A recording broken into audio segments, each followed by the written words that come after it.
Bonjour famille de Dieu, bonjour aux enfants de Dieu, bonjour aux bien-aimés de Dieu, bonjour aux bébés de Dieu, bonjour à ceux que Dieu chérit plus que toute autre chose sur la terre, bonjour à ceux pour qui Jésus est allé mourir à une croix il y a 2000 ans, bonjour à ceux qui ont été rachetés par le sang de Jésus-Christ, bonjour à ceux qui croient que Jésus peut tout, bonjour à la grande famille des enfants de Dieu, à ceux qui ont reçu Jésus comme Seigneur et Sauveur, et à ceux qui vont le recevoir comme Seigneur et Sauveur dans le nom de Jésus. N'est-ce pas merveilleux de se lever avec des chants de reconnaissance, des chants de louange et d'adoration pour ce merveilleux Seigneur assis sur le trône le plus élevé, à qui tout pouvoir a été donné dans les cieux et sur la terre. Alors famille, ce matin, je viens encore pour te fortifier. Je viens te fortifier et j'ai une petite parole pour toi.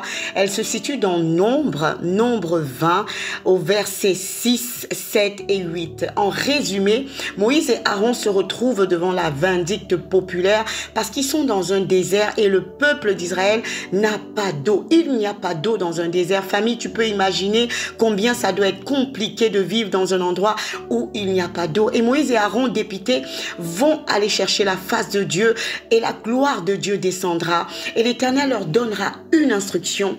Il dira à Moïse, Nombre 20, verset 8, prends la verge et convoque l'assemblée, toi et ton frère Aaron. Vous parlerez en leur présence au rocher. Alléluia. Vous parlerez au rocher et il donnera ses eaux. Tu feras sortir pour eux de l'eau du rocher et tu abreuveras l'assemblée et leur bétail. Famille, voilà le Dieu que nous servons.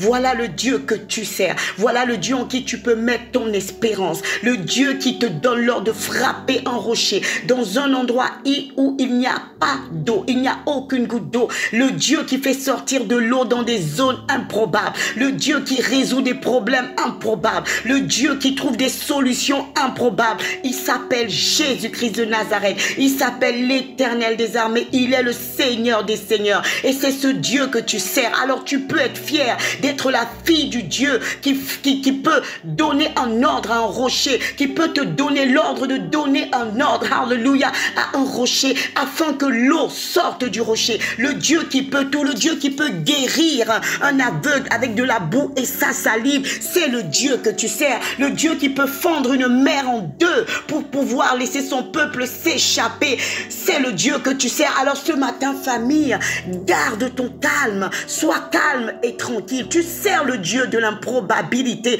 Il rend l'improbabilité probable. Il est le Dieu qui permet qu'un enfant puisse grandir dans le sein de sa mère pendant 9 mois. Il est le Dieu qui fait pousser des pieds. Alléluia, famille. Il est le Dieu qui fait pousser des yeux. Il est le Dieu qui fait sortir un nez. Je veux que tu réalises qui est ton Dieu. C'est le créateur de toutes choses. C'est un Dieu immense, incompréhensible à l'œil humain. Il est le Dieu majestueux. Il est le Dieu qui dit à Moïse, frappe un rocher et l'eau sortira de ce rocher. Il est le Dieu qui change l'eau en vin. Je veux te rappeler qui est le Dieu que tu sers.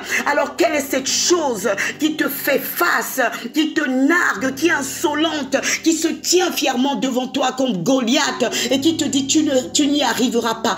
Rappelle-lui qui est ton Dieu. Alléluia, famille. Prends le temps et rappelle-toi des miracles de Jésus. Parce que ce que Jésus a fait hier, il peut le faire aujourd'hui et il peut le refaire demain. Il est le même hier, aujourd'hui et éternellement. Tu sers le Dieu qui a créé toutes choses. Rappelle-toi de cela. Alors, quelle est cette chose qui te manque? Cette chose dont tu as besoin que l'Éternel ne peut pas créer. Il est le Dieu qui fait toutes choses en son temps, au temps convenable selon Dieu. La chose arrive. Et famille, j'ai envie de te rappeler cette parole. Si la promesse tarde, attends-la. Habakkuk nous le rappelle. Si la promesse tarde, tu l'as gravée dans ton cœur, elle est là. N'oublie pas cette promesse. N'oublie pas que tu sers le Dieu qui a dit à Moïse, frappe le rocher et l'eau en sortira. Il est le Dieu qui pourvoit tes besoins. Il est le Dieu qui a multiplié des pains. Il est le Dieu qui a fait sortir un être humain d'un poisson. Il a fait sortir Jonas vivant et en bonne santé d'un poisson. Il est ce Dieu que tu sers, il n'a pas changé. Alors reprends courage ce matin, reprends des forces ce matin, appuie-toi sur cette parole de Dieu, fais de cette parole de Dieu ton appui et dis ce matin avec moi, dans le nom de Jésus, je reprends courage et je reprends ma course dans le nom de Jésus. Je ne m'arrêterai pas de croire. Déclare-le avec moi, je ne m'arrêterai pas de croire et je déclare dans le nom de Jésus que dans cette journée, je récupère ma foi, je récupère ma foi et ma foi m'apporte des miracles, des signes et des prodiges. Déclare encore avec moi, je déclare dans le nom de Jésus-Christ que je récupère ma foi et cette foi dans cette journée même m'apportera des signes, des miracles et des prodiges. Je le déclare et je le verrai s'accomplir au nom de Jésus et ta journée est excellentissime, assurément excellentissime parce que tu l'as déclaré dans le nom de Jésus. Amen.